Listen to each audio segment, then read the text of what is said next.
अब चैप्टर 1 हमें इनकॉर्पोरेशन की बात कर रहा है, जिसके साथ हमने चैप्टर 2 को जोड़ना है।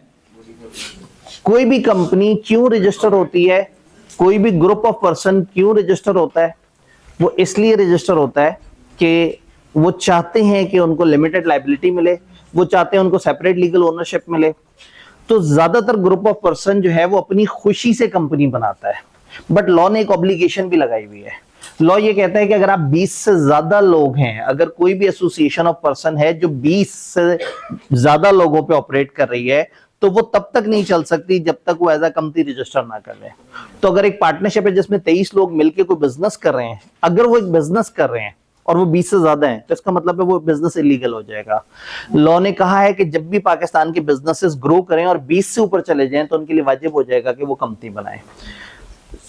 लेकिन कुछ एक्सेप्शंस हैं, जरूरी नहीं कि 20 से ऊपर हो जाए तो आपको कंपनी बनाना लाजमी है। हो सकता है आप ऑलरेडी पाकिस्तान के किसी और लॉ में रजिस्टर हुए हो, फॉर एग्जांपल आप इंश्योरेंस के लॉ में रजिस्टर हुए हुए हैं, किसी और तरह के सेटअप में रजिस्टर हुए हुए हैं।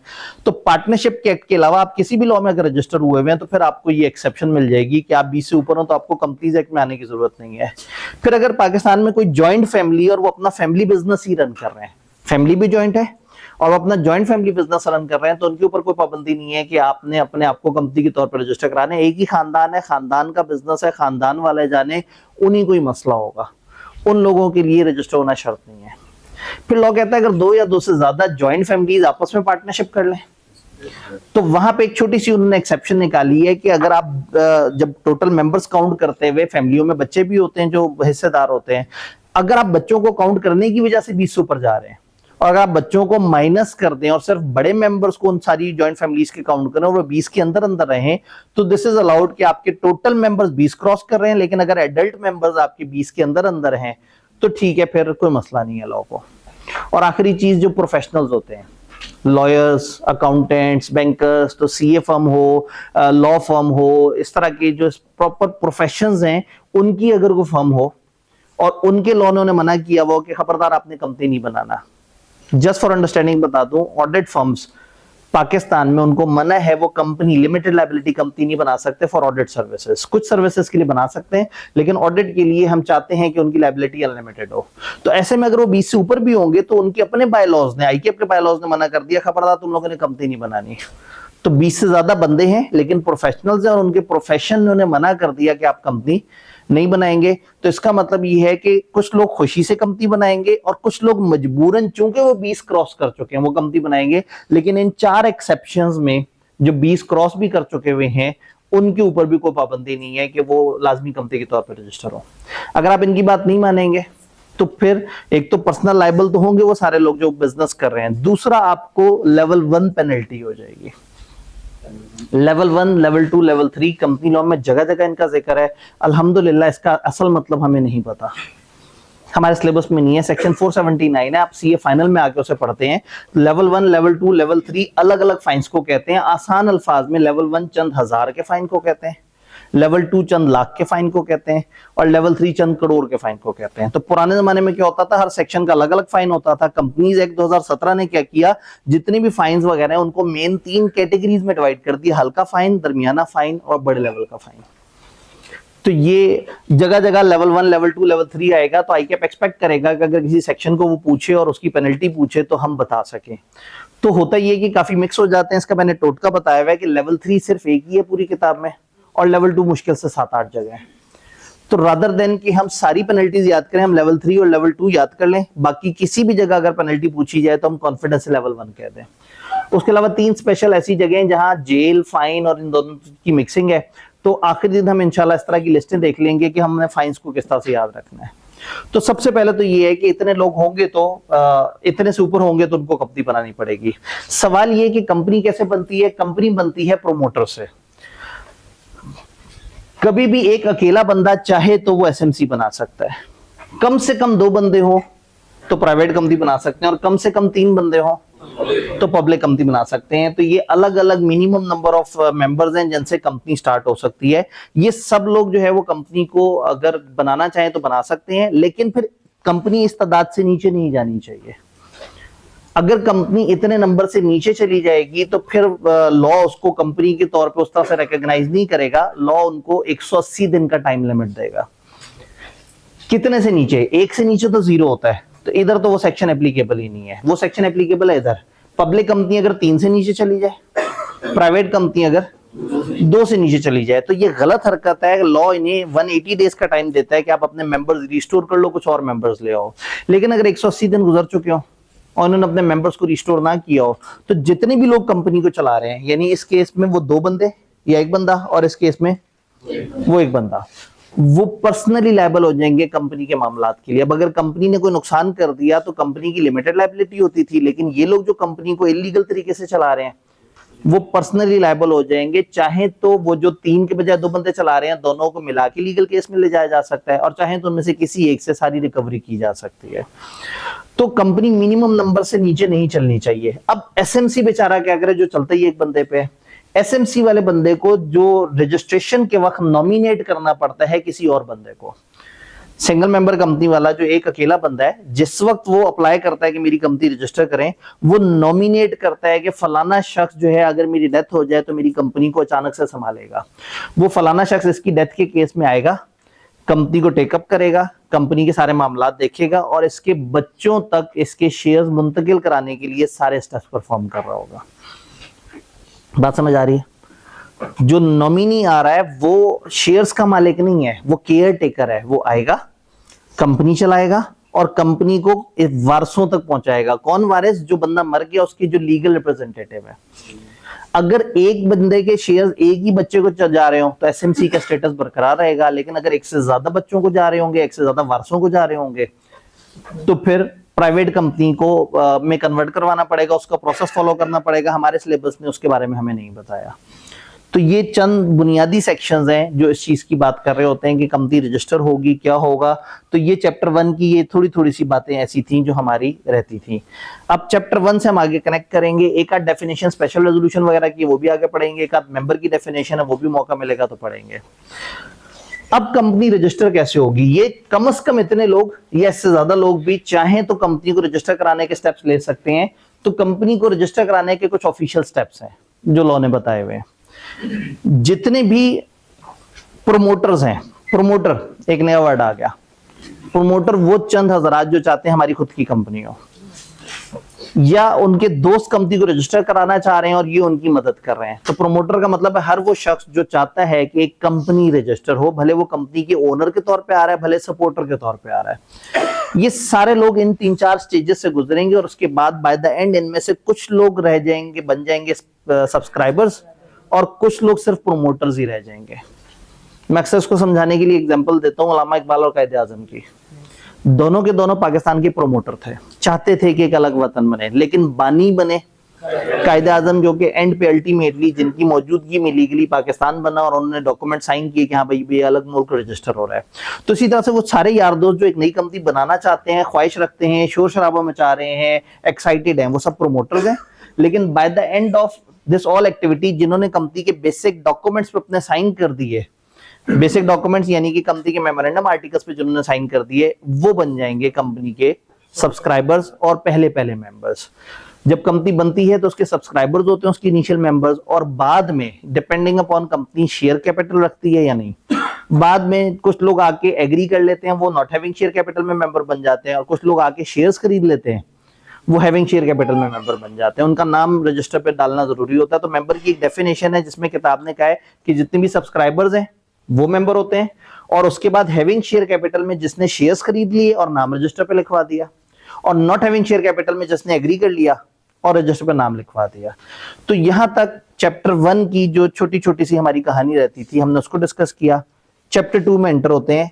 कोई अगर हल्की सी कंफ्यूजन है आप में से किसी को तो आप पूछ सकते हैं।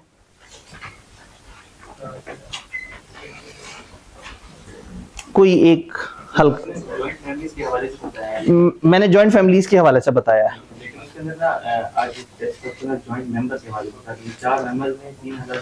हाँ, अब अगेन जॉइंट फैमिली अलग चीज है और जॉइंट मेंबर्स अलग चीजें हैं। प्राइवेट कंपनी में हमने कहा था कि 50 के अंदर होने चाहिए आपके नंबर ऑफ मेंबर्स। 2 रूल्स थे, एम्प्लॉय नहीं काउंट करने, और अगर जॉइंट होल्डर्स हुए एक काउंट होगा। तो उस वाले उसमें टेक्निकली जब आप गिनते हैं तो 50 ऊपर जा रही होती है कहानी, लेकिन जब आप ध्यान से देखते हैं उसे और उन जॉइंट मेंबर्स को एक दफा काउंट करते हैं तो फिर बचत हो जाती है। ठीक है जी, कहानी को आगे बढ़ाते हैं। मैं सोच रहा था कि शायद वो पूछें कि सर जॉइंट फैमिली किसे कहते हैं, तो मैं जवाब सजा के बैठा हुआ था, लॉ ने नहीं बताया। जिंदगी आसान। तो जॉइंट फैमिली उसे कहते हैं जिसको जॉइंट फैमिली कहते हैं। कुछ चीज हमारे लॉ ने नहीं डिफाइन की। Joint family Hindu undivided family को कहते हैं। अगर आपको टेक्स्ट ने डिफाइन कर दिया उसके बारे में, कर दिया क्या है हिंदू अनडिवाइडेड फैमिली? सर जो फादर की संतान होगी उसको कंटिन्यू करना। क्या आपने डेफिनेशन पढ़ ली है इसकी टेक्स्ट में? क्या है डेफिनेशन? ये पार्टनरशिप होती है। मुझे ऐसा क्यों लग रहा है कि मेरे सामने सारे लोग जो टेक्स्ट पढ़ के बैठे हैं अलग अलग बातें कर रहे हैं। कोई कह रहा है पार्टनरशिप होती है, कोई कहता है वो विरासत होती है। तो इसका मतलब है जहां हिंदू अनडिवाइडेड फैमिली लिखी हुई थी टेक्स्ट में, आपको वहां भी नहीं पता लगा। तो जब टेक्स्ट ने नहीं बताया तो मैं क्यों बताऊं? चलें, बहरहाल ये 3 नस्लों के कंबाइंड बिजनेस को कहते हैं। दादा, उससे नीचे वाली नस्ल और उससे नीचे वाली नस्ल, सारे के सारे मर्द, और जो दूसरी फैमिली से शादी होके खवातीन आई हुई हैं वो इस जॉइंट फैमिली में काउंट होती है, और जो इस जॉइंट फैमिली की खवातीन शादी होके कहीं और गई होती हैं वो यहाँ नहीं काउंट होती, वो दूसरी फैमिली में काउंट होती हैं। तो ये पुराना हिंदू अनडिवाइडेड फैमिली का कॉन्सेप्ट है जिसको इन्होंने जॉइंट फैमिली में अडॉप्ट किया, लेकिन इंटरेस्टिंगली इन्होंने पूरे लॉ में जॉइंट फैमिली को डिफाइन नहीं किया। तो इसलिए हम फिर इससे मुराद वही हिंदू अनडिवाइडेड फैमिली लेते हैं। और हिंदू अनडिवाइडेड फैमिली भी आपके टेक्स्ट के लॉ ने नहीं बताया, उससे मुराद कर्ता और कर्ता के साथ उसके कर्ता धर्ता सुना है? फलाना बंदा फलाना फैमिली का कर्ता धरता है। कर्ता कहते हैं फैमिली हेड को, और फिर उसके नीचे जो लेयर है, तो कर्ता और कर्ता के नीचे की 2 नस्लें। ये हिंदू अनडिवाइडेड फैमिली है, लेकिन इसका कोई ताल्लुक नहीं है। हमने पहली और आखिरी दफा एक इररिलेवेंट लफ्ज की डिस्कशन में चले गए। वापस आते हैं। कमती लॉ में मैं अक्सर आपको लेफ्ट राइट नहीं होने दूंगा, मैं आपसे कहूंगा बताया ही नहीं लॉ ने, जिंदगी आसान। पहले ही लोग कहते हैं सिलेबस ज्यादा है, ऊपर से जो है वो सोचते हैं ये भी हमें पता लग जाए, ये भी पता लग जाए। तो जितना है उसे याद कर लें, एक दफा सब याद हो जाए। मेरे से कोई भी सवाल पूछना हो आप अलग से मुझे ईमेल करके पूछ सकते हैं। ईमेल मैंने शेयर किया था, आसान से, याद रखना भी आसान है। आतिफ आब्दी नाम है, वो पता ही होता है। FCA, वो बूढ़े चार्टर्ड अकाउंटेंट को FCA कहते हैं, जो जिसको कम से कम 10 साल से ऊपर का अरसा हो गया होता है। फर्म वालों को 5 साल बाद वो FCA बन जाते हैं, लेकिन अदर देन दैट जिनको कम से कम 10 साल गुजर चुके होते हैं वो FCA हो जाते हैं। तो आतिफ आब्दी FCA@gmail.com। कोई सवाल हो, कोई कंफ्यूजन, आप मुझे ईमेल कर दें। अगर को बहुत ज्यादा शदीद रश वाले डेज ना हो तो मेरी कोशिश होती है मैं डेली मेल्स रिप्लाई करूं, लेकिन जिन दिनों जैसे भी ताजा फाइनल का रिजल्ट आया है फ्राइडे को, तो उसके बाद से मेरा ईमेल जो है ना वो काफी हद तक आउट हुआ हुआ है, लेकिन मैं अब आज या कल तक उसको दोबारा से रिस्टोर करके 0 मेल्स पे वापस पहुंच जाऊंगा इंशाल्लाह। तो आप कोई भी सवाल हो जो आपको क्लास में पूछते हुए शर्म आए, यहाँ कम टाइम में नहीं पूछ पाए, आप मुझे ईमेल कर सकते हैं। मैं ईमेल पे आपको अलग से जवाब दे दूंगा ताकि क्लास का डेकोरम भी बरकरार रहे। और ये जुमला एंड तक वैलिड है। कोई किसी भी वक्त ये वाली वीडियो देख रहा है वो मुझे ईमेल कर ले, मैं इंशाल्लाह कोशिश करूंगा कि उसको ईमेल पे आंसर कर दो। तो इधर वापस आते हैं। मेमोरेंडम एंड आर्टिकल, चैप्टर का नाम है मेमोरेंडम एंड आर्टिकल। हमने कहा था कुछ स्टेप्स हैं, वो जो प्रोमोटर्स हैं वो कुछ स्टेप्स से गुजरेंगे और फिर कंपनी रजिस्टर कराएंगे। वो स्टेप्स क्या हैं? सबसे पहले वो जज्बाती लोग जो कंपनी बनाना चाहते हैं वो एक्साइटेड होकर उसका एक प्यारा सा नाम चूज करेंगे, और जैसे उन्होंने नाम चूज किया, बड़ा प्यारा नाम लगा, वो गए अपने जिस घर में इकट्ठे हुए थे बाहर गए और नाम का स्टिकर लगा दिया और आगे का लो जी कंपनी बन गई। तो क्या एक प्यारे से नाम से सिलेक्ट होने से कंपनी बन जाती है? कंपनी नहीं बनी अभी। अभी कंपनी को आपने इंदराज कराना है, गवर्नमेंट को बताना है। जैसे अगर एक बच्चा पैदा हुआ है तो घर वालों को तो खुशी है कि हाँ भाई ये एक बच्चा, हमारी फैमिली में एक नया बंदा ऐड हो गया, लेकिन कानून वालों को नहीं पता। फिर उसका बेफॉर्म पे इंदराज होगा, फिर उसका NIC की तरफ बात जाएगी और आप गवर्नमेंट में नादरा में जाके उसको इंदराज करवाएंगे। तो ये फिजिकल बच्चा तो नजर आ रहा है, फिजिकल इंसान तो नजर आ रहा है, कंपनी तो नजर भी नहीं आ रही। ये तो एक डब्बा है जिसमें पैसे डाले हुए हैं, और डब्बा भी मैंने सिर्फ समझाने के लिए आपको कहा, ये तो एक वर्चुअल सा स्ट्रक्चर है। तो ऐसे में इस वर्चुअल स्ट्रक्चर को गवर्नमेंट में प्रॉपर रिकग्निशन दिलवाने के लिए आपको 2 डॉक्यूमेंट्स बनाने पड़ेंगे। एक का नाम होगा memorandum, MOA, memorandum of association. एक का नाम होगा आर्टिकल ऑफ एसोसिएशन। आप पूरा मेमोरेंडम ऑफ एसोसिएशन भी लिख सकते हैं, आप खाली मेमोरेंडम भी लिख सकते हैं, और आप खाली MOA भी लिख सकते हैं। इसी तरह से आर्टिकल्स ऑफ एसोसिएशन लिख दें, या खाली आर्टिकल्स लिख दें, या AOA लिख दें। तो ये दोनों डॉक्यूमेंट्स आप बनाएंगे और ये दोनों डॉक्यूमेंट सपोर्टिंग डॉक्यूमेंट्स के साथ जमा करा देंगे रजिस्ट्रार को, और रजिस्ट्रार आपको सर्टिफिकेट ऑफ इनकॉर्पोरेशन दे देगा। This chapter is all about these steps. हम नेम के ऊपर डिस्कशन करेंगे, हम मेमोरेंडम को समझेंगे ये क्या होता है, आर्टिकल्स को समझेंगे, इसमें चेंजेस किस तरह से होती है उसको समझेंगे, और ये जब आप रजिस्ट्रार के पास चीजें जमा करवा रहे हैं तो उसका क्या इम्पैक्ट होगा, किस तरह से हम उसको समझने की कोशिश करेंगे। कहानी को स्टार्ट करते हैं। किताब हमें चैप्टर 1 में और थोड़ा सा, फिर मैं इसको चैप्टर 2 में काउंट करता हूं, कंपनी की गवर्नेंस बताते हैं कि कंपनी कैसे चलेगी। कंपनी का मेन रेलेवेंट लॉ होगा कंपनीज एक्ट 2017, और उसके अलावा 2 और उसके छोटे छोटे लॉज होंगे। ये कॉन्स्टिट्यूशनल डॉक्यूमेंट मेमोरेंडम कहलाएगा, और डिटेल रूल्स जो है वो आर्टिकल्स कहलाएंगे। मेमोरेंडम क्या होता है, कंपनी का शनाख्ती डॉक्यूमेंट होता है, मैं इसको शनाख्ती कार्ड कहता हूं कंपनी का। एक ऐसा सफा जिसको पढ़ के आपको कंपनी के बारे में मोटी मोटी डिटेल पता लग जाए। लेकिन ये कंपनी चलेगी कैसे, डिटेल से क्या करेगी, शेयर कैसे इश्यू करेगी, ये काम कैसे होगा, ये सारी चीजें दी हुई होती हैं आर्टिकल्स ऑफ एसोसिएशन में। तो again memorandum, overall structure, articles जिसमें डिटेल रूल्स एंड रेगुलेशन है। चैप्टर 1 और 2 में हमारी रफ्तार थोड़ी ज्यादा होगी क्योंकि कंटेंट ज्यादा है और लॉजिकल बातें थोड़ी सी कम है।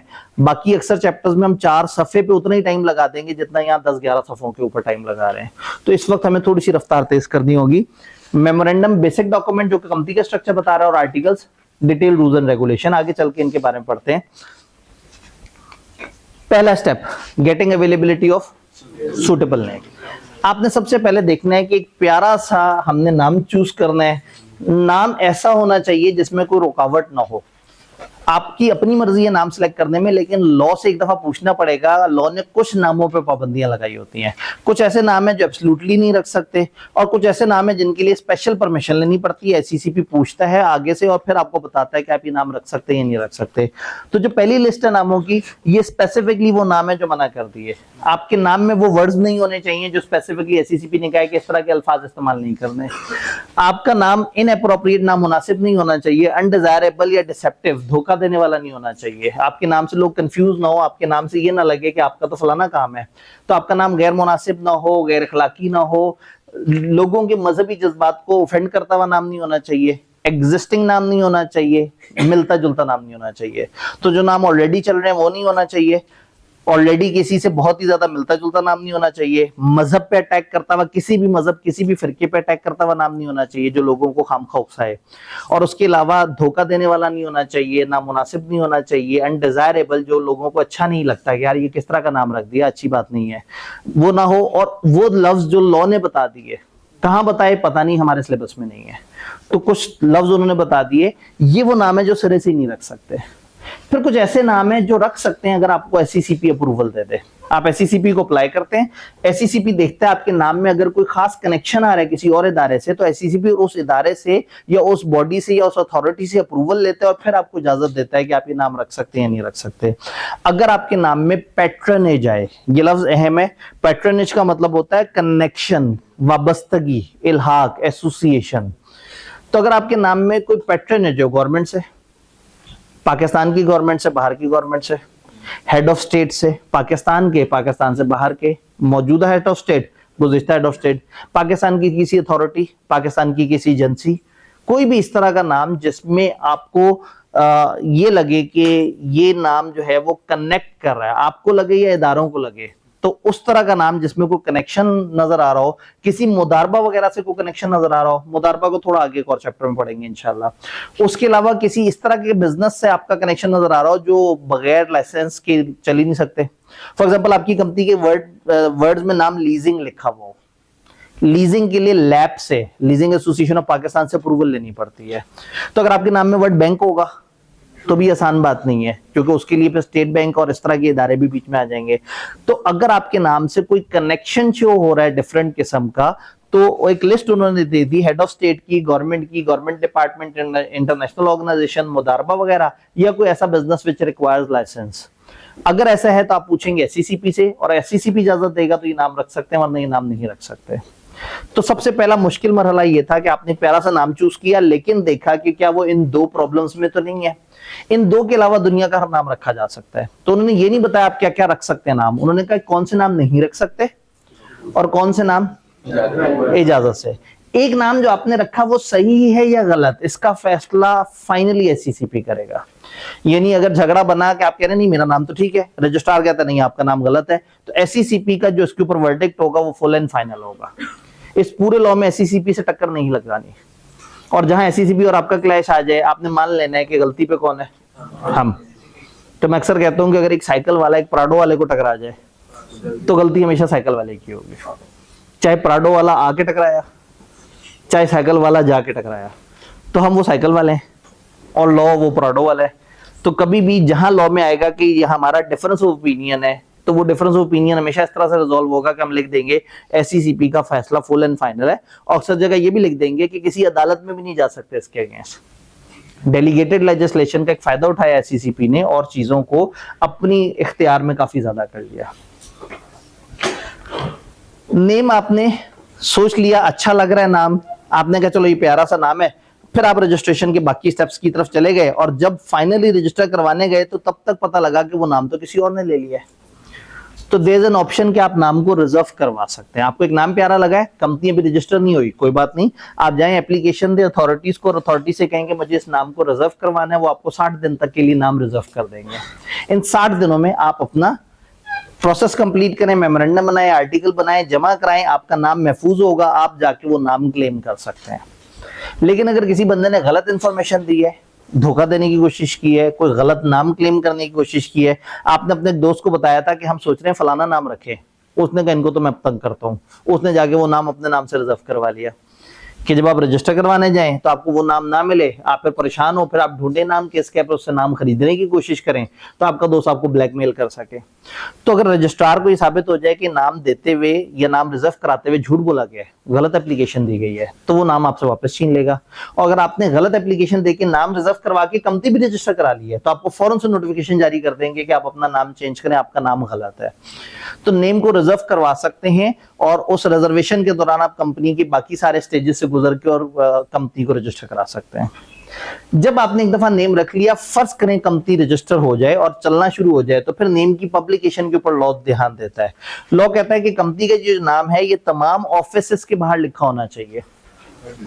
लॉ ने बहुत डिटेल से नहीं बताया, ये उर्दू जबान, इंग्लिश जबान में से किसी एक जबान में लाजमी होना चाहिए, ये वाज़ेह होना चाहिए।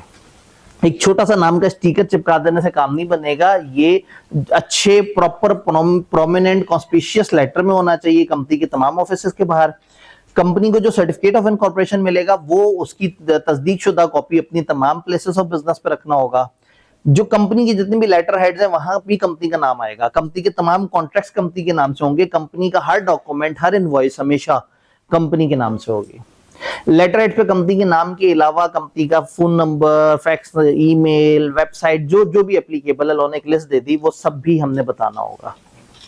अब अगर कंपनी के किसी एम्प्लॉय ने कागज इशू किया और वो कंपनी के नाम पे नहीं था, जबकि वो कागज इशू करते हुए फील करा रहा है कि ये कंपनी का कागज है, तो इसका मतलब है उस बंदे ने गद्दारी की है। एक ऐसा कागज जिसपे कंपनी का नाम नहीं लिखा हुआ और कंपनी की तरफ से इशू कर रहा है, वो शख्स पर्सनली लायबल होगा। अगर फर्ज करें वो एक डेट है और वो डेट बाद में पे ना हुआ और कंपनी ने इनकार कर दिया, तो इस बंदे को जिसने साइन करके डॉक्यूमेंट इशू किया था और कंपनी का नाम नहीं लिखा था, वो पर्सनली लायबल हो जाएगा, प्लस इसको जुर्माना वगैरह जो पड़ेगा वो अलावा है। तो जो नेम है, नेम को आपने प्रॉपर तरीके से जगह जगह वायरल करना है और लोगों को पता लगना चाहिए आपका नाम है। आपकी जगह जगह तमाम ऑफिसेज, हर जगह, हर डॉक्यूमेंट पे आपका नाम बड़ा क्लियर कट लिखा होना चाहिए, या उर्दू जबान में या इंग्लिश जबान में। तो ये सबसे पहली कहानी हमारी नेम से रिलेटेड हमने मोटी मोटी डिस्कशन करने की कोशिश की। नेम्स के ऊपर अगर कोई एक दो सवाल है तो मुझे बताएं। क्लियर? जबरदस्त। जी बताइए। दूसरी कंट्री की कोई ऑर्गेनाइजेशन है जी, अगर दूसरे कंट्री की कोई ऑर्गेनाइजेशन है, दो तरह की ऑर्गेनाइजेशन होती है दूसरे कंट्री की। एक होती है दूसरे मुल्क की कोई भी ऑर्गेनाइजेशन, एक होती है इंटरनेशनल ऑर्गेनाइजेशन। अब कुस्तुनतुनिया में शुमाइल बैंक है, मुझे पता ही नहीं है उसका, अभी बैठे बैठे मैंने सोचा। तो अगर मैं यहाँ शुमाइल नाम से कोई काम शुरू कर दूंगा तो शायद इसमें कोई परेशानी वाली बात नहीं है। लेकिन IMF तकरीबन दुनिया सारी की सारी उसको जानती है, world wild life federation, UNICEF, UNESCO, कुछ इस तरह के नाम है जो इंटरनेशनली रिकॉग्नाइज हैं। तो इंटरनेशनल ऑर्गेनाइजेशन जो ओवर मेनी कंट्री स्प्रेड होती है उसके नाम के साथ एसोसिएशन से उन्होंने मना किया है। लेकिन किसी और मुल्क की किसी कंपनी के नाम से एफिलिएशन से कोई मसला नहीं। लेकिन वो कंपनियां जैसे अब सैमसंग है पूरी दुनिया पे छाई हुई है, नेस्ले है दुनिया के एक बहुत बड़े पोर्शन पे है। तो इस तरह के नाम जो इंटरनेशनल ऑर्गेनाइजेशंस है उस वो आप नहीं रख सकते, या वो रखने के लिए भी आप जो है वो परमिशन लेंगे। अगर उन्हें लगेगा कि ठीक है इंटरनेशनल है लेकिन पाकिस्तान से इसका इतना ज्यादा ताल्लुक नहीं है तो वो आपको इजाजत दे देंगे। डन। देन अगला स्टेप क्या है, मेमोरेंडम बनाएं और आर्टिकल्स। मेमोरेंडम है कंपनी के शनाख्ती कार्ड और आर्टिकल्स है कंपनी क्या करेगी, कंपनी कैसे चलेगी। मेमोरेंडम के ऊपर बात करते हैं। मेमोरेंडम की क्लॉजेस, ये क्लॉज का क्या मतलब होता है, उसके अंदर जो कंटेंट्स हैं, जो पैराग्राफ हैं, ये जितने भी डॉक्यूमेंट्स हैं ना मेमोरेंडम और आर्टिकल, इसमें पैराग्राफ बने हुए होते हैं। ये प्रिंट होता है, सीरियल नंबर वाइज पैराग्राफ बने हुए होते हैं और हर पैराग्राफ कोई ना कोई डिफरेंट बात कर रहा होता है। तो किताब ने हमें बताया कि मेमोरेंडम अगर बनाना है तो उसके अंदर आपने 6-7 तरह की क्लॉजेज ऐड करनी है। कौन कौन सी क्लॉज? सबसे पहले वो कहते हैं नेम क्लॉज। नेम क्लॉज में कंपनी का नाम लिखा जाएगा और कंपनी का जो भी स्टेटस है वो एंडिंग वर्ड्स लिख दिए जाएंगे। पब्लिक कंपनियों के एंड पे ये लिखा होगा लिमिटेड, प्राइवेट के एंड पे प्राइवेट लिमिटेड लिखा होगा, एसएमसी के आगे एसएमसी प्राइवेट लिमिटेड, गारंटी के आगे इस तरह से और अनलिमिटेड के आगे इस तरह से। तो कंपनी का जो भी नाम होगा उस नाम के साथ आपने एंड पे ये वाली चीजें लगानी है। फर्ज करें कंपनी का नाम है कबाचा वॉचेस। कबाचा मतलब एक वो है कबाचा वॉचेस, तो अब क्या लिखेंगे, Kabacha watches limited, Kabacha watches private limited, Kabacha watches SMC, Kabacha watches और कबाचा वॉचेस। तो नाम कबाचा वॉचेस है लेकिन ये जो एंड वाले अल्फाज हैं ये लॉ ने बताए, तो जहां भी लिखा बोला पढ़ा जाएगा पूरा नाम पढ़ा जाएगा। हाँ, जब नाम बदलना होगा तो शुरू वाले कंटेंट को बदला जाएगा। कबाचा वॉचेस को जो है वो दिबाचा वॉचेस कर दे, वो नाम का चेंज होगा। लेकिन जो एंड वाले स्टेटस हैं ये आप चेंज नहीं कर सकते, ये लॉ ने आपको दिए हैं।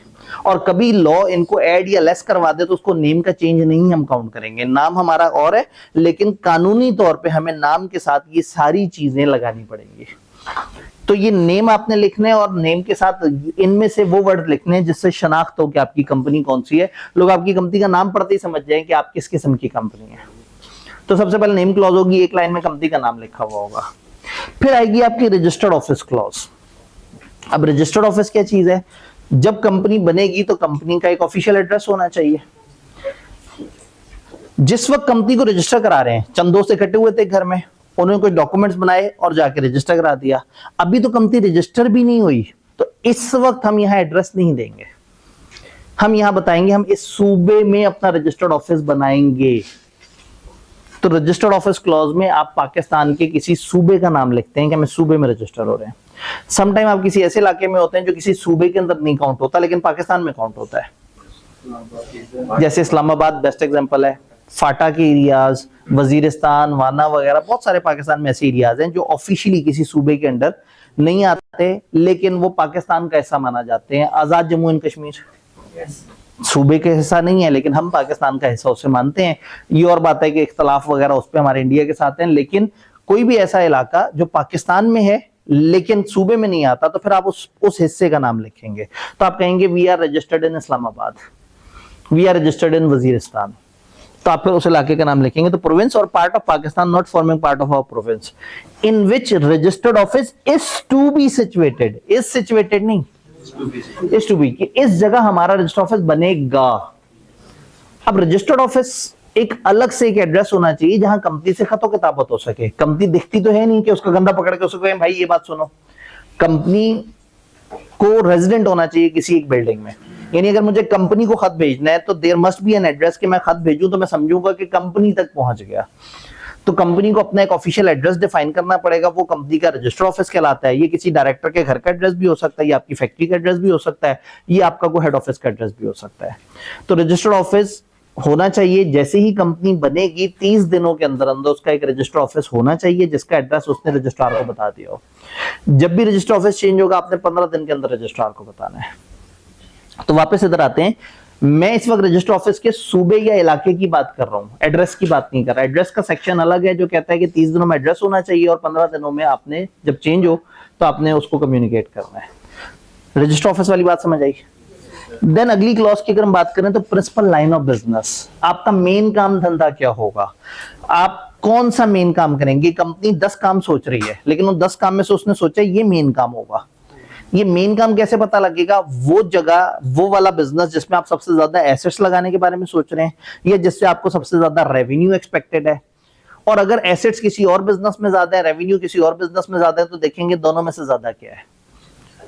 तो लॉ ने आपको एक तरीका बताया कि प्रिंसिपल लाइन ऑफ बिजनेस आप बताएंगे और ये कैसे तय करेंगे। आप देखेंगे वो जो आपके जितने भी बिजनेस सेगमेंट है, फॉर एग्जांपल आप कुर्सियां बेचना चाह रहे हैं, आप घड़ियां बना के बेचना चाह रहे हैं, आप पंखों के बिजनेस में जाना चाह रहे हैं, आप इंपोर्ट एक्सपोर्ट के बिजनेस में जाना चाह रहे हैं और आप अपनी फार्मेसी भी शुरू करना चाह रहे हैं।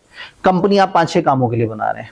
तो इन सारे कामों में से कौन सा ऐसा काम होगा जो हमारा मेन काम होगा, वो प्रिंसिपल लाइन ऑफ बिजनेस है। और उसकी पहचान का तरीका ये है कि इन सारे बिजनेसेस में जिसमें रेवेन्यू सबसे ज्यादा हो या जिसमें एसेट सबसे ज्यादा हो। ज्यादातर ये दोनों एक ही बिजनेस में ज्यादा होंगे, लेकिन अगर ये अलग अलग बिजनेस में ज्यादा हो गए तो फिर इन दो में कंपैरिजन आएगा। रेवेन्यू वाला सबसे हाईएस्ट ज्यादा बड़ा है या एसेट्स वाला सबसे हाईएस्ट सबसे ज्यादा बड़ा है, तो फिर वो आपका बन जाएगा प्रिंसिपल लाइन ऑफ बिजनेस। तो आप अपनी प्रिंसिपल लाइन ऑफ बिजनेस बताएंगे और वो आइडियली आपके नेम के साथ थोड़ा सा करस्पॉन्ड करना चाहिए। जरूरी नहीं कि एग्जैक्टली सेम हो, लेकिन इख्तलाफ ना रखता हो। ऐसा ना हो कि आपका principal line of business pharmacy का हो और आपके नाम में वर्ड फर्नीचर आ रहा हो। तो कम से कम आपका नाम थोड़ी सी मुताबिकत रखता हो आपके काम के साथ, उससे बहुत ज्यादा दूर दराज नहीं होना चाहिए। कंपनी कोई भी काम कर सकती है, कोई भी principal line of business choose करके उससे कनेक्टेड कोई भी काम करना चाहे तो लॉ ने कंपनी को इजाजत दी हुई है। लेकिन जो पुरानी कंपनियां थी, एक जुमला लिखा हुआ है जो अब हमें नहीं पढ़ना चाहिए लेकिन किताब में लिखा हुआ है, एग्जिस्टिंग कंपनियां, जिस वक्त ये कंपनीज एक्ट आया था उस वक्त उन्होंने अपने जितने भी बिजनेसेस बताए थे, जिस बिजनेस को सबसे टॉप पे लिखा हुआ था वो उनका प्रिंसिपल लाइन ऑफ बिजनेस समझा जाएगा। उनको जरूरत नहीं है कि अपना मेमोरेंडम चेंज करें। तो एक वर्ड याद रखना है, ऑब्जेक्ट क्लॉज। माजी में इसको ऑब्जेक्ट क्लॉज कहा जाता था, कुछ पास पेपर में भी आपको ऑब्जेक्ट क्लॉज नजर आएगा। और अगर कहीं एग्जामिनर वर्ड ऑब्जेक्ट क्लॉज बोल दे तो समझ जाइएगा बात हो रही है principal line of business clause की। तो आपने नेम बता दिए, अपना सूबा बता दिया, अपना मेन काम धंधा बता दिया जो लॉफुल होना चाहिए, अनलॉफुल नहीं होना चाहिए। फिर आपने कुछ छोटी छोटी सी डिटेल्स बतानी है कि आपकी लायबिलिटी कौन सी है। आप लिमिटेड बाय शेयर हैं तो जुमला लिख देंगे लायबिलिटी ऑफ मेंबर इज। आप अगर अनलिमिटेड कंपनी है liability of member is.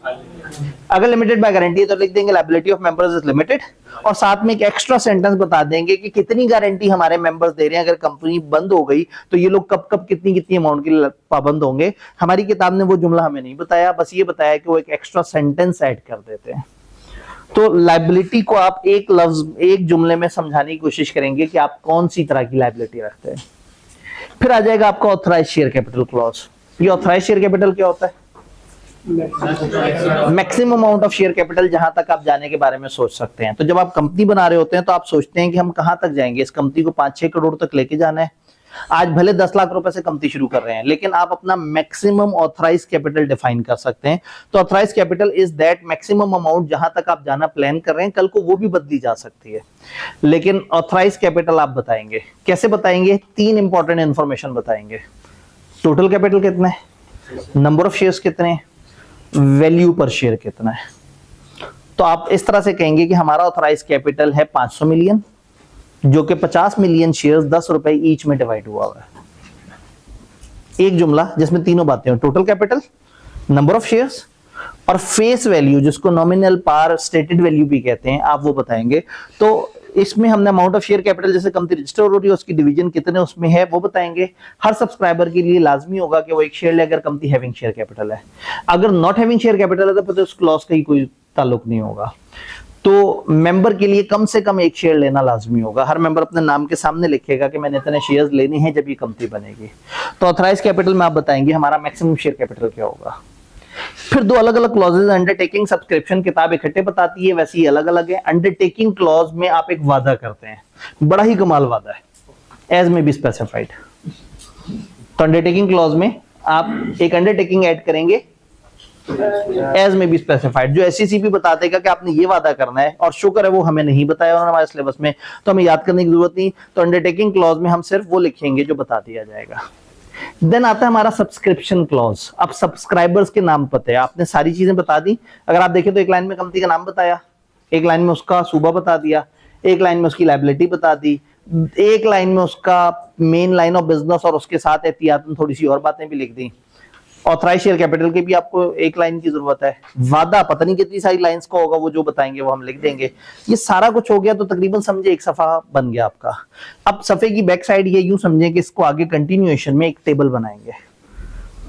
Table से ऊपर एक पैराग्राफ लिखा होगा। हम वो चंद लोग हैं जो ये कंपनी रजिस्टर कराना चाह रहे हैं, और हम लोगों ने अपने नाम भी लिख दिए और अपने नामों के सामने वो शेयर्स भी लिख दिए जो हम लेने जा रहे हैं।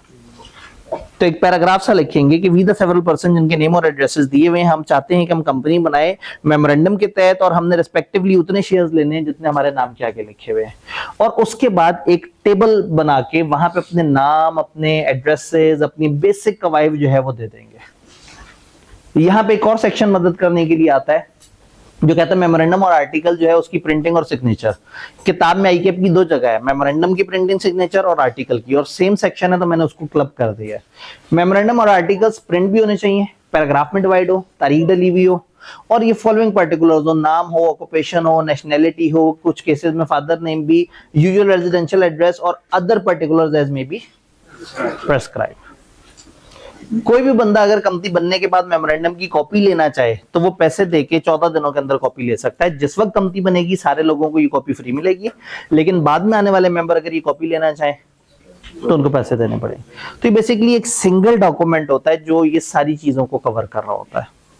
ज्यादातर आप इसको वन पेजर डॉक्यूमेंट कह सकते हैं। तो ये शनाख्ती कार्ड की तरह है, जिस तरह आपका कार्ड बताता है आपका नाम क्या है, आपका फादर नेम क्या है, आपकी शनाख्ती अलामत क्या है, आपका शहर कौन सा है, इस तरह की मोटी मोटी इंफॉर्मेशन, आपका सीरियल नंबर क्या है जिसके तहत आप गवर्नमेंट में अंदर आ जाए। तो मेमोरेंडम ने तकरीबन एक सफे पे आपको काम की वो बातें बताई कि अगर मुझे जानना है कि फलाना कंपनी क्या है तो मैं उसका एक सफा देखूं मेमोरेंडम और मुझे पता लग जाए कि वो कंपनी का नाम क्या है, किस सूबे में है, उसका काम क्या है, वो किन लोगों ने रजिस्टर करवाई हुई है, उसका कितनी लायबिलिटी है। तो ये memorandum.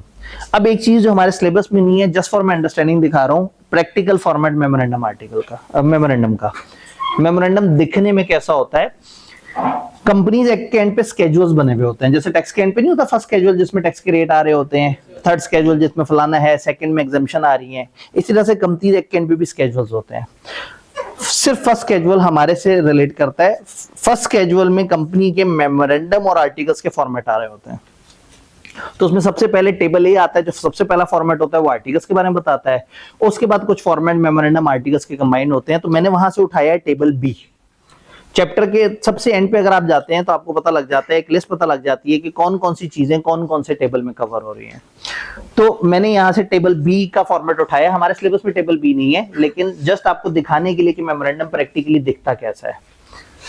Name of company is, जो भी नाम है और आगे सारे वर्ड्स उन्होंने ऐड कर दिए फॉर्मेट के लिए। तो एक लाइन में नेम आ गया। Register office of company will be situated in province of Sindh. The principal line of business of company shall be to carry out manufacturing, sale, import and export of textile. ये आ गया। और इसके बाद वो सारी बातें शुरू हो गई कि सिवाय उस काम के हम ये ऐसे ऐसे नहीं करेंगे, जो मैंने आपको कहा था कि एक अंडरटेकिंग होती है जो वो बताते हैं। तो उन्होंने एक लिस्ट बता दी कि हम एनबीएफसी नहीं करेंगे, हम इन्वेस्टमेंट नहीं करेंगे, हम स्टॉक ब्रोकर नहीं करेंगे, हम ये नहीं बनेंगे, वो नहीं बनेंगे। ये हमने याद नहीं करना, लेकिन मैं प्रैक्टिकली आपको दिखा रहा हूँ कि प्रिंसिपल लाइन ऑफ क्लॉज के साथ आप साथ साथ बता रहे हैं कि हम क्या क्या नहीं करेंगे। Then liability of member is limited. Authorized capital of company is rupees 1 million divided into 100,000 shares of rupees 10 each. फिर वो पैराग्राफ आ गया, we the several person जिनके नाम पते दिए हुए। फिर इस तरह से एक टेबल सा आ गया जिसमें नाम आ गए, एनआईसी नंबर आ गए, कुछ केसेस में फादर नेम, हस्बैंड नेम आ गया, नेशनैलिटी आ गई, ऑक्यूपेशन आ गए, और वो सारे कवायफ आ गए। यहाँ नंबर ऑफ शेयर्स कितने लिए हुए और यहाँ हर बंदे के साइन आ गए कि ये हम इस तरह से कंपनी बना रहे हैं। नीचे तारीख आ गई, याद है मेमोरेंडम पे तारीख डली होनी चाहिए, प्रिंटेड हो, पैराग्राफ्स में डिवाइड हुआ हो, सीरियल वाइज नंबर हुआ हो। तो वही वाला सेक्शन जो अभी हमने देखा था, हम प्रैक्टिकली इसको देख रहे हैं। फिर उसके बाद एक विटनेस की भी वो होती है, वो बंदा जिसकी मौजूदगी में इन तमाम लोगों ने मेमोरेंडम को साइन किया था, वो विटनेस अपने भी कवायद देगा, वो भी साइन करेगा, और फिर वो सारी चीजें कंप्लीट होके ये मेमोरेंडम आपका तैयार हो जाएगा, जो आप फिर जमा करा सकते हैं अथॉरिटीज को। लेकिन अकेले मेमोरेंडम से कंपनी रजिस्टर नहीं होगी, आपको एक दूसरा डॉक्यूमेंट भी चाहिए जिसका नाम है आर्टिकल्स। थोड़ा सा ब्रेक लगाता हूँ, मेमोरेंडम के बारे में आप में से किसी का कोई सवाल? जी जी जी, क्या ये क्लॉजेज इसी तरतीब में होनी चाहिए? को बहुत ज्यादा वो नहीं है, नेम सबसे ऊपर लिख दें, बाकी क्लॉजेज ऊपर नीचे कर दें, लॉ को बहुत ज्यादा तकलीफ नहीं है इसमें। जी क्या चीज? जी, अगर डायरेक्टर कंपनी की कोई इंफॉर्मेशन देखना चाहे, हम आगे जाके पढ़ेंगे, डायरेक्टर कंपनी का कोई भी रिकॉर्ड देखना चाहे, उनके पास हमेशा एक्सेस होती है और उनके लिए फ्री होता है। मेंबर्स के ऊपर रुकावटें होती है, मेंबर्स अपने घरों में बैठे हुए, हम नहीं चाहते वो कंपनी में बार बार आए, तो कुछ चीजों की उनकी फीस रखी हुई है और कुछ चीजें उनको अलाउ की हुई है। तो हम चैप्टर 10 में देखेंगे कि उनके ऊपर कुछ पाबंदी है, और फिर अलग अलग चैप्टर्स में कुछ ऐसे रिकॉर्ड होंगे जहां मैं कहूंगा हाँ भाई ये रिकॉर्ड आप मेंबर को खुलम खुला दिखा सकते हैं। जी, एक आखिरी सवाल और आगे चलते हैं। सर ये जो आपने भी बताया यहाँ पे कि शेयर एक कम से कम एक शेयर उनको अलॉट होना चाहिए। ठीक है, हैविंग शेयर कैपिटल, कंपनी में कम से कम एक शेयर होना चाहिए। तो उनको इनिशियल शेयर होल्डर भी कहेंगे अगर उन्होंने एक भी शेयर लिया? जी, अगर एक भी शेयर ले लिया तो हम उनको इनिशियल शेयर होल्डर भी कह सकते हैं। तो एक आगे चैप्टर में एक बात पढ़ी है मैंने कि ये शेयर जो है ना एट द टाइम इनको पे करने चाहिए, हालांकि आप तो पार्टली पेड शेयर का कॉन्सेप्ट है। जी, इन्होंने कहा कि मैंने ये पढ़ा है कि जो शेयर्स हैं ये पे होने चाहिए, बिल्कुल सही है। सुने, अभी कंपनी रजिस्टर नहीं हुई है, अभी वो हवा है, अभी वो एक डब्बा है जो आप गवर्नमेंट को बता रहे हैं कि भाई ये डब्बा, इसमें हम पैसे डाला करेंगे। मैं डब्बा सिर्फ समझाने के लिए कह रहा हूँ, बेसिकली डब्बा भी नहीं है, एक वर्चुअल सी चीज है कि एक कंपनी बन रही है, हवाई एक चीज बन रही है, और जो कंपनी बन रही है इसके पास 25 लाख शेयर कैपिटल होगा। अभी तो कंपनी नहीं बनी, अभी तो प्लानिंग कर रहे हैं। तो जैसे ही आपको सर्टिफिकेट ऑफ इनकॉर्पोरेशन मिलेगा, फिर लॉ आपको बता देगा कि इतने दिनों के अंदर अंदर इस कंपनी के बैंक अकाउंट में इतने पैसे जमा कराओ। तो कंपनी बनाते वक्त वो पैसे रख के, आप मेमोरेंडम के साथ पैसे रख के नहीं जमा करा रहे, इसीलिए आप कह रहे हैं हर मेंबर इतने शेयर लेने का वादा कर रहा है। अल्फाज देखें, वी द सेवरल पर्सन जिनके नाम वगैरह दिए हुए हैं, and we respectively agree to take the number of shares in capital of company as set opposite। ये वादा कर रहे हैं कि हम इतने शेयर्स लेंगे। जैसे ही कंपनी रजिस्टर होती है, वाजिब हो जाता है कंपनी के तमाम सब्सक्राइबर्स जो कि इनिशियल शेयर होल्डर्स हैं कि उन्होंने स्पेसिफाइड डेज के अंदर, हमारे सिलेबस ने नहीं बताया 30 दिन होते हैं, ये स्पेसिफाइड डेज के अंदर अंदर आपने कंपनी के बैंक अकाउंट में पैसे जमा कराने होते हैं ताकि आप शेयर होल्डर कहला सकें। अगर आप नहीं जमा कराएंगे तो आपको मेंबरशिप से निकाल दिया जाएगा। तो बस वही वाली बात है कि हमारी किताब ना कुछ स्टोरी बताती है और कुछ जगह सोचती है कि नहीं भाई छोटे बच्चे हैं, आगे जाके इनको बात बताई जाएगी। तो आप पहले दिन शेयर होल्डर बन जाते हैं और आपने 30 डेज में पैसे देने होते हैं, और अगर नहीं देंगे तो कहानी खत्म हो जाएगी। तो ये इतना, बस सिर्फ इतना क्रेडिट अलाउड है। उस तरह का उधार तो मना है कि आप कह दें कि ठीक है जी आज मैं शेयर ले लेता हूं, मैं पैसे दे दूंगा साल बाद, 1.5 साल बाद, उस तरह वाला काम मना है। लेकिन जो इनिशियली कंपनी बनी है, तो चूंकि कंपनी बनने के बाद आप ये कागज जमा कराएंगे, फिर इसका बैंक अकाउंट खुलेगा। बैंक अकाउंट अगर आप जाके कहें मुझे कंपनी के नाम पे खोल दो, वो कहेंगे कौन हो आप, क्या लीगल डॉक्यूमेंट है। तो प्रॉब्लम ये है कि हमें सर्टिफिकेट ऑफ इनकॉर्पोरेशन के बाद बहुत सारे कामों की इजाजत होती है। तो इसलिए 30 दिन का फिर लॉ ने टाइम दिया हुआ है कि फिर आप उस कंपनी का बैंक अकाउंट खुलवाते हैं, फिर उसके अंदर पैसे डालते हैं लोगों के पर्सनल अकाउंट से वहां, और वो पैसे फिर कंपनी के पैसे अकाउंट होते हैं। कहानी आगे बढ़ाते हैं। आर्टिकल्स, मेमोरेंडम में समझ आ गया, एक बेस बड़ा डॉक्यूमेंट है जिसमें मुख्तलिफ चीजें लिखी हुई हैं। आर्टिकल्स क्या है? आर्टिकल्स वो रूल्स एंड रेगुलेशन है। भाई कंपनी शेयर्स कैसे इशू करेगी, कंपनी के डायरेक्टर्स कैसे आएंगे, कंपनी इलेक्शन किस तरह से करवाएगी, कंपनी अकाउंट्स कैसे बनाएगी, कंपनी ये काम कैसे करेगी, वो काम कैसे करेगी। भाई आप लोगों को पता है, आप तो कंपनी लॉ पढ़ रहे हैं, आप तो याद कर लेंगे, लेकिन एक आम आदमी जो कंपनी रजिस्टर करा रहा है उसे थोड़ी पता मेरी कंपनी कैसे चलेगी।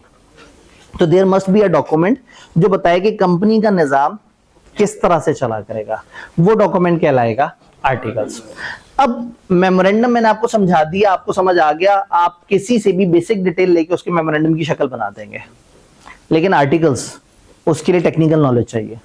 आपको पूरा कंपनीज एक्ट पढ़ा हुआ हो, कंपनीज एक्ट की प्रोविजन जानते हो, और फिर उसके मुताबिक आप कोई 85, 100, 90 रूल्स लिख देंगे, हाँ भाई कंपनी ये काम ऐसे करेगी। ये चीज मुश्किल है, तो लॉ ने यहाँ पे एक फ्लेक्सिबिलिटी दे दी। उन्होंने कहा कंपनी लिमिटेड बाय शेयर को हम ये ऑप्शन दे रहे हैं कि या तो वो अपने आर्टिकल खुद बनाए, लिखें और उसको हमारे पास रजिस्टर करा दे, हम चेक कर लेंगे उन्होंने कोई गलत बात तो नहीं लिखी। दूसरा ऑप्शन, फर्स्ट कैजुअल में जाए, वहां एक टेबल ए है आर्टिकल्स का बना बनाया फॉर्मेट, उसको एज इट इज अडॉप्ट कर लें। बजाय इसके अपने आर्टिकल्स बनाए, इन्होंने कंपनी लिमिटेड बाय शेयर के जितने भी पॉसिबल सामने के जरूरी रूल्स थे वो उठा के डाल दिए टेबल ए में, और आपसे कह दिया कि आप टेबल ए को अगर फॉलो कर लें तो बस मसला खत्म। तो आपने मेमोरेंडम बनाया अपनी अकल से और आर्टिकल्स के लिए एक जुमला कह दिया उन्हें कि हम टेबल ए को फॉलो कर लिया करेंगे। तो टेबल ए बना बनाया आर्टिकल्स का फॉर्मेट है। बाकी कंपनियों के लिए आर्टिकल्स को रजिस्टर कराना लाजमी है, लेकिन जो कंपनी लिमिटेड बाय शेयर्स है उसके पास दो ऑप्शन है, या बना बनाया टेबल ए अडॉप्ट कर लें या अपने आर्टिकल्स खुद से अगर बनाना चाहते हैं तो बना के रजिस्टर करा दें। जब आप खुद से भी अपने आर्टिकल्स बनाएंगे तो देखना यह है कि टेबल ए की मिनिमम कंटेंट्स कवर होने चाहिए। टेबल ए में तकरीबन 84 क्लॉजेस है। टेबल ए में बहुत सारे टॉपिक्स पे डिस्कशन है। अगर मैं अपने आर्टिकल्स बनाता हूं तो मेरे आर्टिकल्स को कम से कम वो सारे टॉपिक्स कवर करने चाहिए जो टेबल ए में दिए हुए हैं। तो फर्ज करें मैंने 40 टॉपिक्स कवर किए और टेबल ए के फर्ज करें 3 टॉपिक्स मिस कर दिए, तो 40 टॉपिक मेरे आर्टिकल्स के कंसीडर होंगे और जो 3 मैंने मिस कर दिए उसके लिए टेबल ए को ही हम फॉलो करेंगे। तो इसका मतलब है टेबल ए को ना भी फॉलो करें तो भी जितना मिस किया, जितने पोर्शन के आपने रूल्स नहीं बनाए वो आपको टेबल ए के फॉलो करने पड़ते हैं। तो ये एप्लीकेबिलिटी ऑफ टेबल ए है। तो टेबल ए के बारे में उन्होंने कहा कि जी आप टेबल ए को फॉलो कर लें, आर्टिकल्स बना लें, बाकी कंपनियां अपने आर्टिकल्स खुद बनाएंगी। और बाकी कंपनियों के लिए उन्होंने कह दिया कि अगर आप कंपनी हैविंग शेयर कैपिटल है तो जो रजिस्ट्रेशन के वक्त आपका शेयर कैपिटल है वो बताएं उसमें, और नॉट हैविंग है तो बताएं आप कितने मेंबर से रजिस्टर हो रहे हैं। आर्टिकल्स में सारी बातों के अलावा आपने मेंबर्स के वोटिंग राइट्स और सारी चीजें बतानी है कि आपके पास कितनी तरह के मेंबर्स हैं, उनके पास क्या क्या इख्तियारात हैं। अगर कंपनी अपने आर्टिकल्स की खिलाफवर्जी करेगी तो हर बंदे को पेनल्टी पड़ेगी। अगर हमारी किताब में कहीं खाली वर्ड पेनल्टी लिखा हुआ है तो उसका मतलब भी लेवल 1 पेनल्टी होता है। तो ये आर्टिकल से रिलेटेड ओवरऑल बात। अब यहाँ पे काश हमारी आंखों ने वो ना देखा होता जो किताब में है। किताब अचानक से जज्बाती हुई, उसने कहा हम आपको टिपिकली बता देते हैं कि टेबल ए में क्या क्या बातें होती हैं। तो इन्होंने कुछ हेडिंग्स बता दी। इन हेडिंग्स को बस एक दफा आपने देख लेना है और बस यहां तक देख लेना है, फिर एक दफा दोबारा आना है, फिर देख लेना है, फिर एक तीसरी दफा आना है, ऐसे देखना है, और उसके बाद ऐसे नहीं देखना, फिर पेपर वाले दिन तक ऐसे नहीं देखना। पेपर में खुदा ना खास्ता अगर ये सवाल आ गया, चूंकि 3 चैप्टर्स में से 12 से 17 नंबर का उन्होंने बनाना है, उसमें से किसी एक चैप्टर के जिम्मे कितने नंबर आते हैं, और इतना प्यारा चैप्टर जिसमें इतनी सारी बातों को छोड़ के इंतहाई गंदा सवाल होगा कि वो कहते हैं टेबल ए की जरा हेडिंग्स बता दो। खुदा ना खास्ता फिर भी पूछ लिया तो आपने किताब के चैप्टर्स के नाम बता देने। 70 to 80% आप सही बात कर रहे होंगे, क्योंकि इसमें इन्वेस्टमेंट्स का जिक्र भी करना है, इसमें डायरेक्टर का जिक्र भी करना है, इसमें मीटिंग्स का भी जिक्र करना है, शेयर कैपिटल का जिक्र भी करना है, अकाउंट्स का जिक्र भी करना है।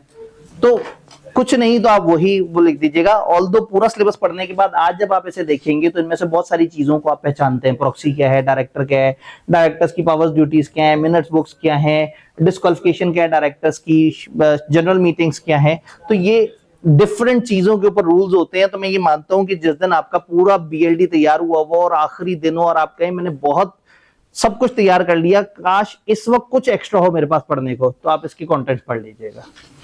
तो इधर मेरा शदीद इख्तलाफ है इससे, ये किताब में नहीं होना चाहिए इस लेवल पे, क्योंकि इनमें से अक्सर वर्ड्स की अंदर की गहराई भी आपको नहीं पता, बट किताब ने दे दिया, कोई बात नहीं, खैर है, हमने भी देख लिया। मेमोरेंडम आर्टिकल्स दोनों समझ आ गए। कहानी अगले स्टेप में दाखिल होती है। मेमोरेंडम ये आर्टिकल में चेंज किस तरह से करें। मेमोरेंडम के अपने अंदर काफी सारी क्लॉजेस देखी, आर्टिकल्स के अंदर तो हमें पता ही नहीं कौन कौन सी क्लॉजेस डालनी है। अगर मेमोरेंडम ये आर्टिकल में चेंज करना है, अब किताब ने इसको बिखेर बिखेर के बताया, हम उसको एक स्क्रीन पे समझने की कोशिश करेंगे लॉजिकली, क्योंकि इस चैप्टर से हमारा कोशिश ये है कि हम समझने वाला काम ज्यादा करें रादर देन कि हम इसकी एक्स्ट्राऑर्डिनरी डिटेल में उलझे रहें। जब भी मेमोरेंडम ये आर्टिकल में चेंज करना है तो मैं नॉर्मली इसको 2 हिस्सों में कैटेगराइज करता हूं। कुछ ऐसी चेंजेस हैं जो करने के लिए एक छोटा सा प्रोसेस बताया लॉ ने, और कुछ ऐसी चेंजेस हैं जो करने के लिए लॉ ने एक बड़ा प्रोसेस बताया है। अगर ये एक स्क्रीन हम तैयार कर लेंगे तो हमें 6-7 दफा अलग अलग नहीं देखना पड़ेगा चीजों को। छोटे प्रोसेस से क्या मुराद है, कंपनी एक स्पेशल रेजोल्यूशन पास करे, रजिस्ट्रार को जमा कराए, रजिस्ट्रार उस चेंज को रजिस्टर कर देगा और आपको एक सर्टिफिकेट इशू कर देगा कि आपकी ये चीज चेंज हो गई। क्या करें, स्पेशल रेजोल्यूशन पास करें। अब ये क्या भला है, तो लगे हाथों इसकी डेफिनेशन भी देख लेते हैं। स्पेशल रेजोल्यूशन ऐसी रेजोल्यूशन जिसमें 3/4 मेजॉरिटी, यानी आप 21 दिन पहले सबको नोटिस भेजें कि मेंबर्स को क्या हो, बड़ा अहम मीटिंग है, जितने लोग मीटिंग में आ गए, फिजिकली आ गए, प्रॉक्सी के थ्रू आ गए, खतों के थ्रू आ गए, इलेक्ट्रॉनिकली आ गए, किसी भी तरीके से मीटिंग तक आ गए, उनकी 3/4 मेजॉरिटी अगर ओके कर देगी तो ये रेजोल्यूशन पास हो जाएगी। 21 दिन का नोटिस शॉर्ट हो सकता है, अगर थोड़ी सी कंपनी है और सारे मेंबर एग्री करते हैं तो हम 21 दिन से छोटा नोटिस भी दे सकते हैं। अदरवाइज एक ऐसी मीटिंग जिसमें 21 दिन कम से कम पहले नोटिस दिया हो, नोटिस में बताया हो कि स्पेशल रेजोल्यूशन होगी और जितने भी हाजिरीन है उनकी सिंपल मेजोरिटी नहीं, स्पेशल मेजोरिटी, और स्पेशल मेजोरिटी से मुराद है 3/4, 3/4 यानी कि 75%। तो 75% लोगों ने अगर ओके कर दिया तो फिर वो चेंज पास होगी। तो छोटा प्रोसेस ये है कि आपने एक स्पेशल रेजोल्यूशन पास करके रजिस्ट्रार को जमा करानी है, वो चेंज कर लेगा और आपको सर्टिफिकेट इशू कर देगा। कुछ चीजों में हम ये छोटा प्रोसेस देखेंगे, बट कुछ जगह हम बड़े प्रोसेस की तरफ जाएंगे। वो बड़ा प्रोसेस क्या होगा? स्पेशल रेजोल्यूशन पास करने के बाद आप रजिस्ट्रार के पास नहीं जाएंगे, आप अप्लाई कर देंगे एससीसीपी को। एससीसीपी से कहेंगे कि भाई हमें इसकी अप्रूवल चाहिए आपसे। एससीसीपी सारे मामले को देखेगा, आपके क्रेडिटर्स, आपके मेंबर्स, उनसे मुख्तलिफ मीटिंग्स करेगा, उनको नोटिस भेजेगा, उनसे कहेगा जी आपकी कंपनी ये बड़ा काम करने जा रही है, आपको कोई मसला तो नहीं, ये अपना जोन चेंज कर रहे हैं, ये फलाना काम कर रहे हैं। तो अगर क्रेडिटर्स और मेंबर्स की सेटिस्फेक्शन एससीसीपी को नजर आ जाएगी कि हाँ भाई वो ओके हैं, तो एससीसीपी आपको सैंक्शन ऑर्डर दे देगा, कंफर्मिंग ऑर्डर दे देगा, आपको भी ऑर्डर जमा करा देगा और उसकी कॉपी रजिस्ट्रार को भी भेज देगा। जैसे ही हमारे पास एससीसीपी की कंफर्मेशन आई, हमने भी वो कॉपी उठानी है, मेमोरेंडम की तब्दील शुदा कॉपी उठानी है और जमा करा देनी है रजिस्ट्रार को, और रजिस्ट्रार रजिस्टर कर लेगा और इशू कर देगा सर्टिफिकेट। तो अगर आप गौर से देखें, स्पेशल रेजोल्यूशन पास करें, रजिस्ट्रार को जमा कराएं, रजिस्ट्रार रजिस्टर करके इशू कर देगा सर्टिफिकेट। ये 3 लाइनें यहाँ पे भी थी।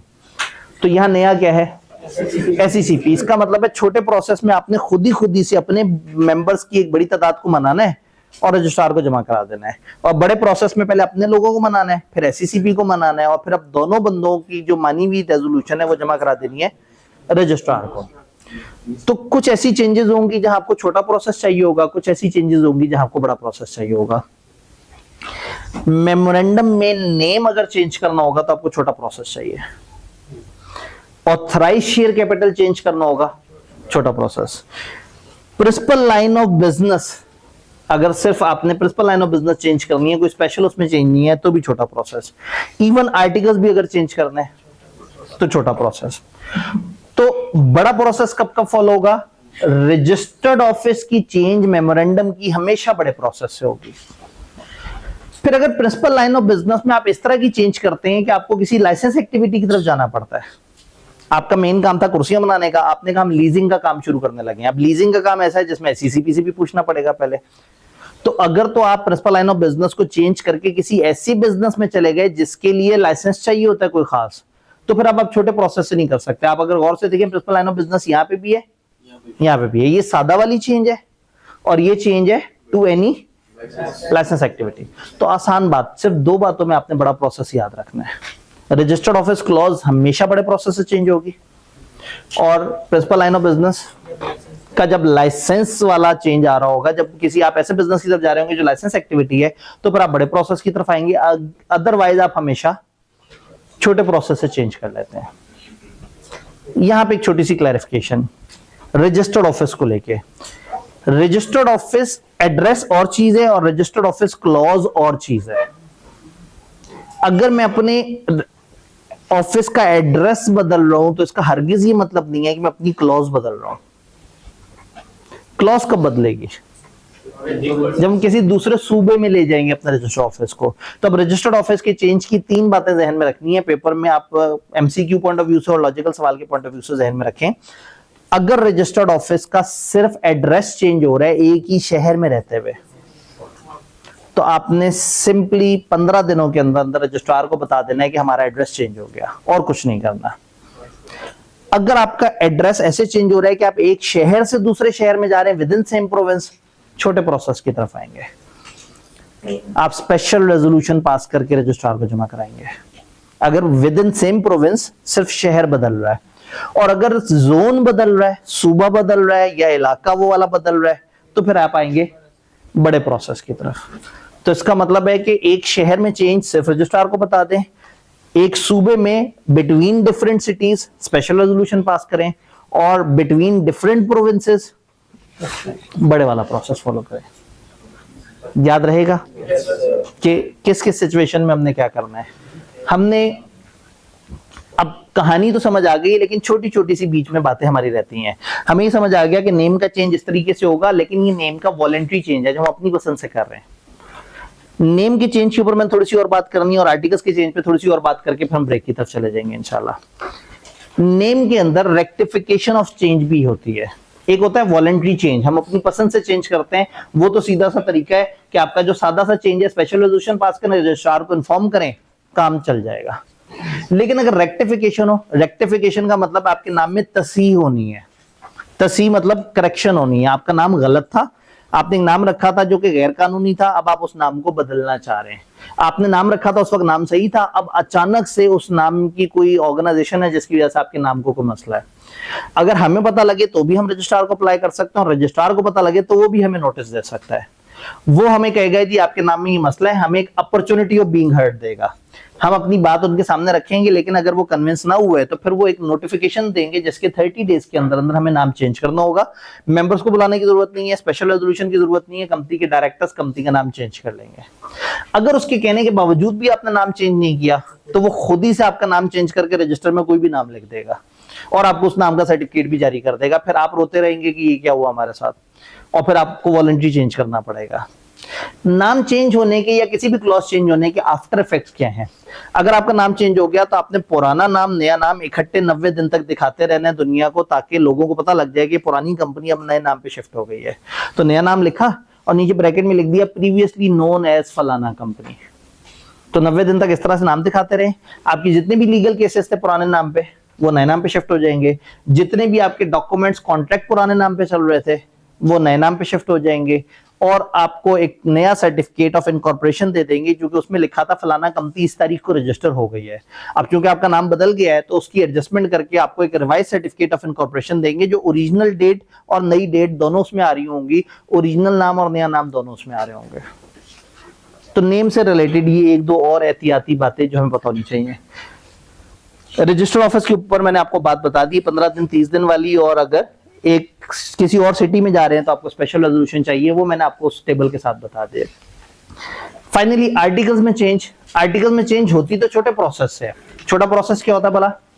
स्पेशल रेजोल्यूशन पास करें रजिस्ट्रार को। लेकिन अगर आपने आर्टिकल्स में कोई इस तरह की चेंज की जिससे आर्टिकल्स में किसी खास ग्रुप के राइट्स मुतासर करती है, भाई कंपनी में कुछ ऑर्डिनरी शेयर होल्डर्स थे, कुछ प्रेफरेंस शेयर होल्डर्स थे। प्रेफरेंस शेयर होल्डर्स से 5% और 95% थे ऑर्डिनरी, और ऑर्डिनरी को हमेशा तब चढ़ती थी कि इनको डिविडेंड क्यों मिलता है।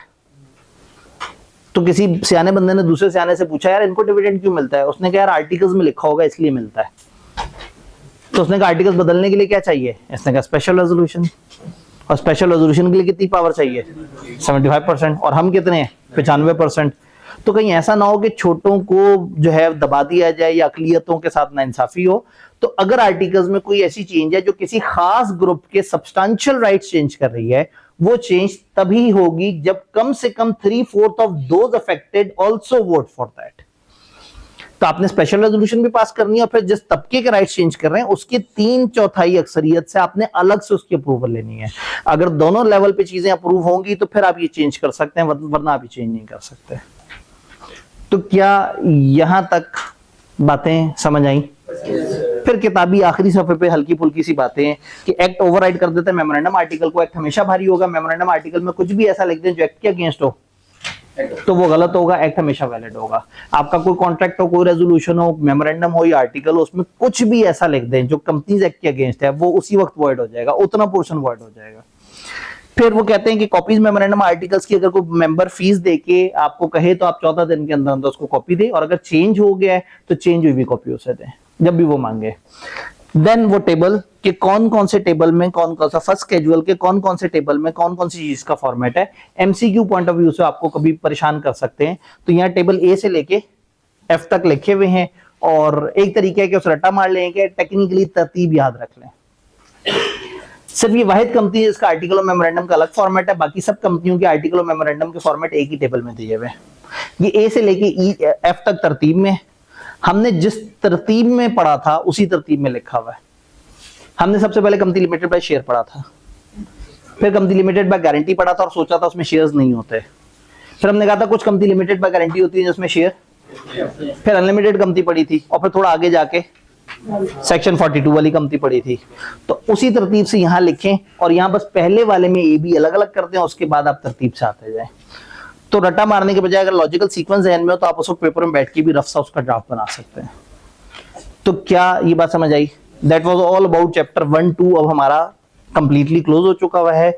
इन दोनों चैप्टर्स को आपने बस सरसरी से हमेशा देखा करना है और बहुत ज्यादा दिल पे नहीं लेना। किसी भी वक्त आप रिवाइज करने लगे तो ये वीडियो भी सुन लें तो उससे चैप्टर की रिवीजन अच्छी हो जाएगी। लेकिन अगर याद करने वाले स्पेसिफिक टॉपिक की बात करें तो पहले चैप्टर में एक दो डेफिनेशन, जैसे स्पेशल रेजोल्यूशन, मैं उसे चैप्टर 2 में काउंट करता हूं, लेकिन कहीं चैप्टर 1 में भी होती है। स्पेशल रेजोल्यूशन की डेफिनेशन, बॉडी कॉर्पोरेट की डेफिनेशन, उसके बाद प्राइवेट पब्लिक कंपनी के 3 फर्क, होल्डिंग सब्सिडी वाली शर्तें, एसोसिएशन नॉट फॉर प्रॉफिट वाली बातें। फिर इस चैप्टर में अगर आ जाए तो नेम्स की वो वाली लिस्ट जिसमें वो रेस्ट्रिक्शन वाली बात लिखी है। फिर ये प्रोसेस, मेमोरेंडम आर्टिकल की चेंज का छोटा बड़ा प्रोसेस, ये आपको अच्छी तरह से पता होना चाहिए ताकि चीजें, और फिर आर्टिकल्स की चेंज का वो जो अलग से वो जो 3/4 वाला रूल है, ये चीज ये थोड़ी सी जरा ज्यादा जरूरी है बाकी टॉपिक से, आपने इसको थोड़ा सा याद रखना है। बाकी ऐसी चीजें हैं जो अगर आपने समझा हुआ है तो आप पेपर में खुद भी लिख सकते हैं। हमारे इन 25 चैप्टर्स में जो 3-4 बड़े चैप्टर्स हैं उनमें से 2 चैप्टर 1 और 2 है। तो होता ये है कि जब आप बीलॉ के पोर्शन में जाते हैं तो बीलॉ के छोटे छोटे चैप्टर देखते साथ ही आपको नफरत होना शुरू हो जाती है सीलॉ के बड़े चैप्टर से। तो उस टाइम पे भी नियत खराब नहीं करनी। और सीलॉ के आखिरी दिन में आपसे कुछ और लिस्ट भी शेयर कर रहूंगा इंशाल्लाह। तो आपने कोशिश करना है कि फिर किसी भी टाइम पे चैप्टर छोड़ने के बजाय कम से कम उतना कर लेना है जितना वहां पे लिखा हुआ है।